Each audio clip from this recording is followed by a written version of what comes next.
مصر کے صدر حسنی مبارک اپنی حکومت کے خلاف ہونے والے پرزور عوامی مظاہروں کے باوجود اقتدار سے علیحدہ ہونے میں مسلسل پس و پیش کرتے رہے۔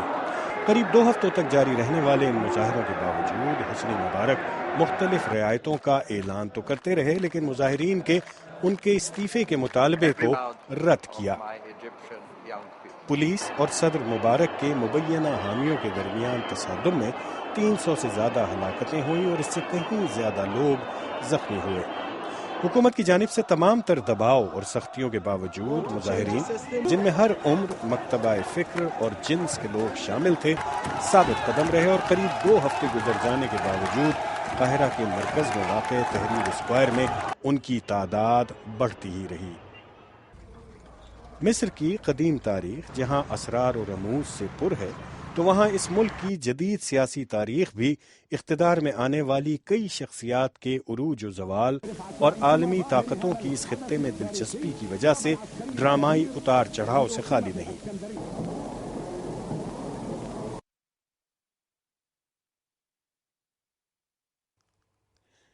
مصر میں شہنشاہیت کا اختتام 1952 میں ہوا، جب اپنے آپ کو فری آفیسرز کہنے والے فوج کے چند افسروں نے شاہ فاروق کا تختہ الٹ دیا۔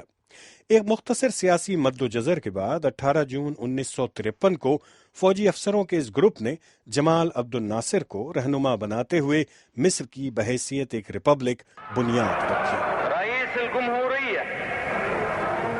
صدر ناصر نے نہ صرف اندرون ملک پذیرائی پائی بلکہ ایک اہم علاقائی رہنما کی حیثیت سے بھی ابھرے۔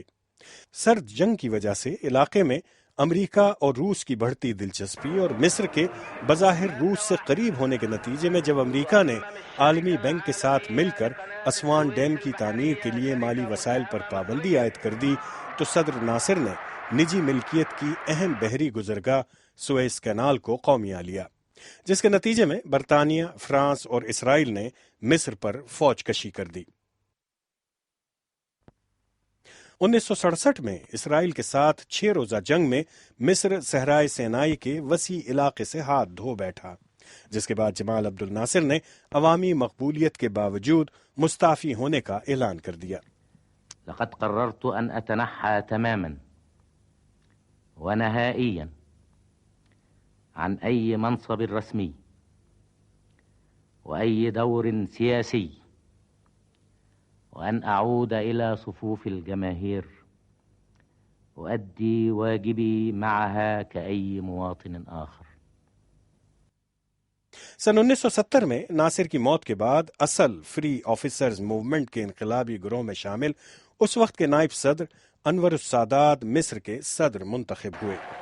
لیکن مصر کی علاقے میں اپنی منفرد حیثیت 1979 میں انور السادات کے اسرائیل کے ساتھ تاریخی کیمپ ڈیوڈ امن معاہدے کے بعد بری طرح متاثر ہوئی، اور جس کے رد عمل میں مصر کو عرب لیگ سے خارج کر دیا گیا، اور یہ پابندی 1989 تک جاری رہی۔ امریکی ثالثی میں ہونے والے اس معاہدے سے مصر نے صحرائے سینائی کا علاقہ دوبارہ حاصل کر لیا اور انور السادات اسرائیل کو تسلیم کرنے والے پہلے عرب پڑوسی رہنما بنے۔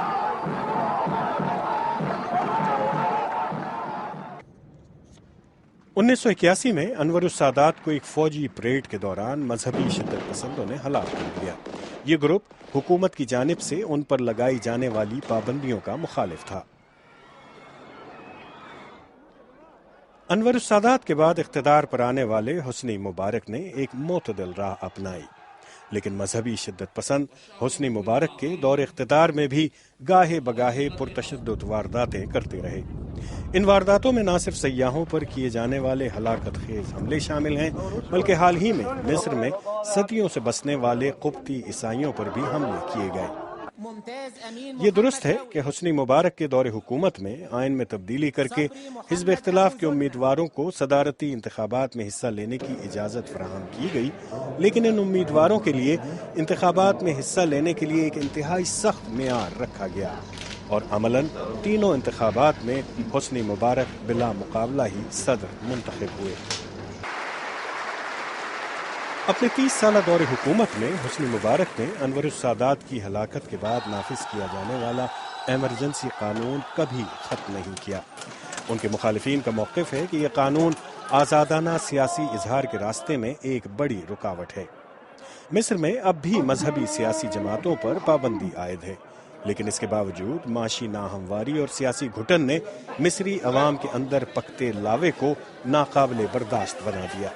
رہی صحیح کسر ٹیونس میں عوامی طاقت سے آنے والے انقلاب نے پوری کر دی اور تحریر اسکوائر عرب دنیا میں شاید سب سے ناقابل یقین تبدیلی کا عنوان بنا۔